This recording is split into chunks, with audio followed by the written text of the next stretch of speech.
Back in 1998, India witnessed the launch of its first indigenous hatchback with a diesel engine, the Tata Indica. This ambitious project was the brainchild of Ratan Tata, the chairman of the Tata Group, who envisioned creating a vehicle that was Indian by heart and affordable for the average Indian family. Despite its revolutionary design and features, the Indica faced a lukewarm response in the market. Sales were slow, reviews were mixed, and the company's passenger car division began bleeding financially. Within a year of its debut, Tata Motors found itself at a crossroads. The situation was dire enough to prompt discussions about selling off the passenger car business to stem the losses. In 1999, US auto giant Ford emerged as a potential buyer. At the time, Ford was a global powerhouse, and its interest seemed like a golden opportunity for Tata Motors to exit gracefully. The discussions began with Ford officials flying to Bombay House, the Tata Group's headquarters in Mumbai. The meeting was cordial, and Ford expressed genuine interest in acquiring Tata passenger car division. Encouraged by these initial talks, Ratan Tata and his team agreed to fly to Detroit to take the negotiations further. The Detroit meeting, however, turned out to be a deeply humiliating experience for the Tata delegation. The meeting, which lasted approximately 3 hours, was marked by condensation and disparaging remarks from Ford officials, including their chairman, Bill Ford. According to one of the attendees, Ford's tone was dismissive, almost mocking. At one point, Bill Ford reportedly said, "You do not know anything. Why did you start the passenger car division at all?" He went on to suggest that Ford would be doing Tata Motors a favor by purchasing their struggling business. The words stung deeply, leaving the Tata team disheartened and humiliated.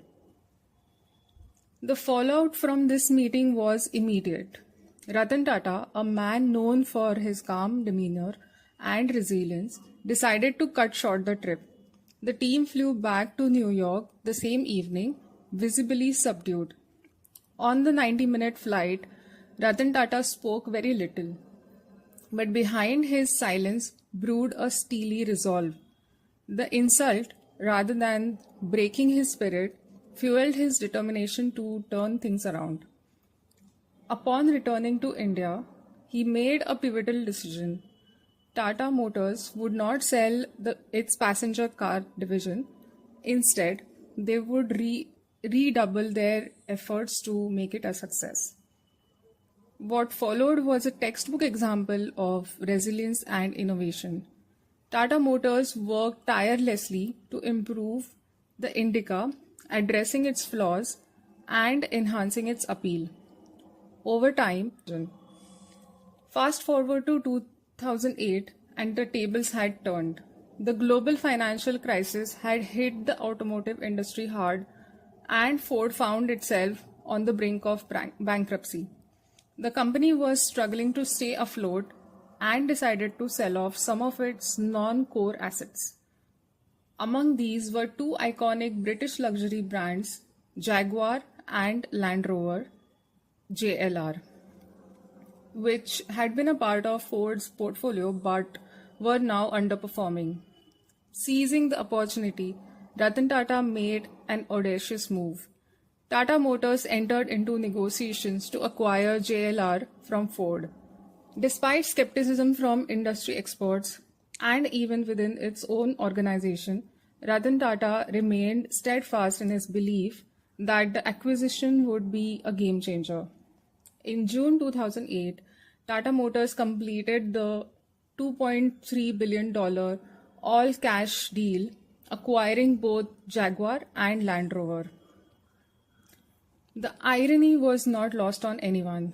9 years after the humiliating meeting in Detroit, Ratan Tata was now in position to buy the very brands Ford was desperate to sell. During the closing of the deal, Bill Ford reportedly thanked Ratan Tata. Turned. Post-acquisition, Tata Motors embarked on an ambitious turnaround plan for JLR. The company invested heavily in research and development, producing cutting-edge technology, and expanded the brand's product portfolios. The result was nothing short of spectacular. Under Tata's stewardship, JLR regained its luster, launching a series of successful models and earning accolades worldwide. Iconic vehicles like the Range Rover, Evoque, and the Jaguar F-Pace became symbols of luxury and innovation, helping the brands reclaim their position in the fiercely competitive global market. The acquisition of JLR also had a transformative impact on Tata Motors. The revenues from JLR not only bolstered the company's financials, but also enhanced its reputation on the global stage. Today, JLR is the backbone of Tata Motors, contributing to a significant portion of its revenues and profits.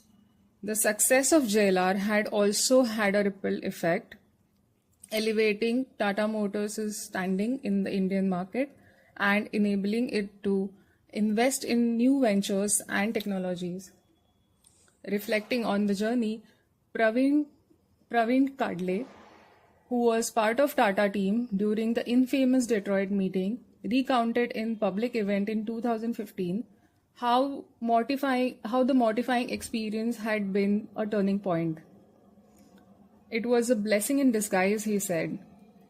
The humiliation we faced only strengthened our resolve to succeed.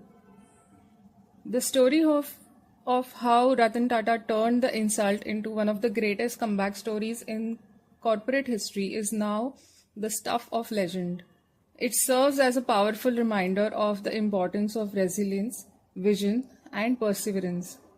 What began as a setback became a stepping stone to unprecedented success, proving once again that challenges, when met with determination, can lead to extraordinary outcomes.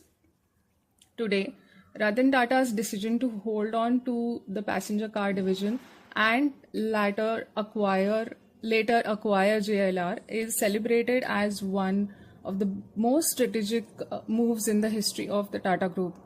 It stands as a testament to power of grit and grace under pressure, and a shining example of how best revenge is massive success.